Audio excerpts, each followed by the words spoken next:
Olá, meus amores do quarto ano, meus queridos alunos do quarto ano. Que bom estarmos aqui em mais um encontro. E hoje a gente vai dar início à segunda etapa do segundo trimestre. E é a aula de História, trazendo um tema lá do capítulo 5. O tema é As Grandes Viagens, começando da página 206. Hoje a gente vai iniciar observando a imagem da abertura do capítulo. Observem essa imagem. Ela traz a imagem de um monumento. E aí eu pergunto a vocês: vocês sabem quem são essas pessoas? Por que elas estão nesse lugar? Que lugar seria esse? E o que elas estão querendo alcançar? Esse monumento é o Monumento ao Descobrimento, fica à margem do rio Tejo, situado no local de onde partiram as primeiras calaveras com destino à África. Esse monumento é de autoria do arquiteto Cotinelli Telmo e do escultor Leopoldo de Almeida. A obra tem a forma de uma caravela e em cada lateral encontra-se esculturas de navegadores ligados aos descobrimentos. Muito interessante. E aí a gente traz essa abertura para tendo um contexto bem histórico e bem diverso de pessoas que estão aí em cima dessa caravela. E aí a gente vem para a página 208, trazendo o subtítulo Portugal e Espanha pelos mares. Esse Portugal e Espanha pelos mares é falando um pouco do capítulo 1 que a gente já estudou. Mas o início das navegações, que a gente vai falar agora, a gente vai pensar nesse assunto observando a imagem desse mapa que vocês vão ver agora na tela. Esse é o mapa das rotas dos navegadores portugueses. É do século XIV ao século XV. Por questões geográficas, os portugueses resolveram explorar uma rota pelo Oceano Atlântico. Vocês observam aí. E em 1415, navegadores ocuparam Ceuta, na região norte da África. Ali foram criadas as primeiras feitorias, facilitando o fluxo de viagens por toda a costa oeste africana. As feitorias eram locais construídos próximos à costa. Eles serviam para o controle militar e para a negociação de produtos e a troca de escravos. Já nessa outra imagem, a gente vê um atual castelo. Observem, vamos falar um pouquinho dele. Apesar de navegar na costa da África, os portugueses ainda não haviam contornado o continente africano.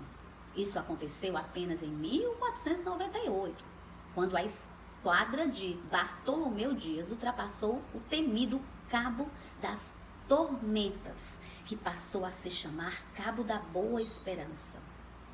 Com isso, o caminho para as Índias tornou-se próximo e uma nova expedição, comandada pelo navegador Vasco da Gama, foi enviada por Portugal em 1498. O navegador português chegou a Calicut, na Índia, conseguindo estabelecer contatos comerciais naquela região. Assim, os produtos lucrativos da região passaram também a ser comercializados por Portugal e a navegação até a Índia tornou-se frequente entre os portugueses. Para finalizar, a gente vai da página 210 e 211, onde traz a hora da leitura. É uma hora muito bacana, porque faz uma conexão com a língua portuguesa. Nessa hora de leitura, você vai ter um tema: como era uma viagem marítima nos tempos dos descobrimentos. Você vai ler a leitura vai ver a leitura e vai ter algumas palavras, por exemplo, diferentes, e vai ter também um vocabulário. Logo após, na próxima página, você vai ter a interpretação desse texto na 211 para finalizar o dia de estudos de história. Mas aí eu peço que vocês, para a gente finalizar, observem essa imagem na tela. Os viajantes que voltavam à Europa contavam as histórias do comércio de tecidos e de especiarias. Suas cartas oficiais serviam também como verdadeiros diários de viagens. Nelas eram retratados dados de navegações, rotas, perdas marítimas, naufrágios, além do cotidiano da viagem, detalhes sobre a tripulação, condições do navio e informações sobre negociações de produtos.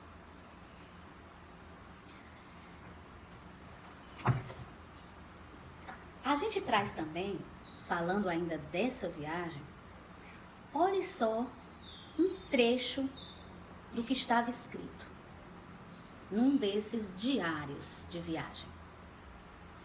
Extremamente desconfortável, insalubre e perigosa. Em média, a cada 3 navios que permitiam de Portugal, um afundava. Cerca de 40% da tripulação morria nas viagens, vítimas não só de naufrágios, mas também de ataques piratas, doenças e choques com navios dos locais visitados.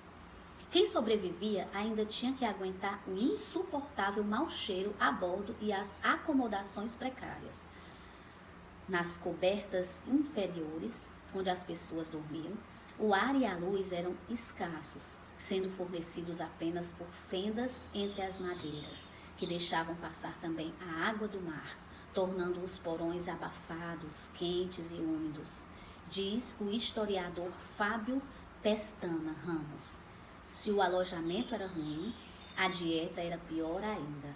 As caravelas nunca levavam a quantidade ideal de comida. Esse era um relato de uma das pessoas que viajaram nesses navios. E a gente fica imaginando, né, 1000 coisas aí, 1000 situações e 1000 imagens de como seria realmente esse local. Então, de acordo com essa leitura, você também vai fazer, junto com a atividade, ao finalizar a atividade até a página 211, você vai fazer um desenho onde você vai descrever essa situação que nós acabamos de ouvir na descrição, na roda de leitura, tá certo? Você vai ler de novo para que você tenha exatamente todos os detalhes. Ainda tem um pouco mais de detalhe na página 211, depois 3 questões para serem respondidas. E no final dessas 3 questões você vai colocar o seu desenho e descrevendo o que você aprendeu durante essa hora de leitura, tá certo? Através desse desenho que você vai produzir, tá bom?